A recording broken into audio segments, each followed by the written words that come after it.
কি একদম বাচ্চা আবার কি করছে কোলে করে আছে চলে গেল ওইদিকে আরেকটা আছে বাচ্চা वो देखिए फीडिंग करते हुए ना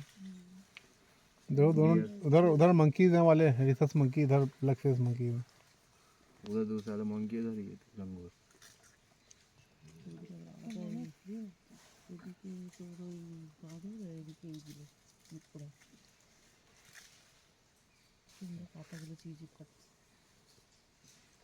ইঁদুরের সাথে কিরকম বড়ি দেওয়া হতো सब बसे বাঁদর তো ওইদিকে দরকার हाथ दिए खा না না ওই দেখো না नीचे में हाथ दिए खा नीचे में खा वो जम चुके चलिए দেখ আমার পেছনে বাঁদর চলে থাকতে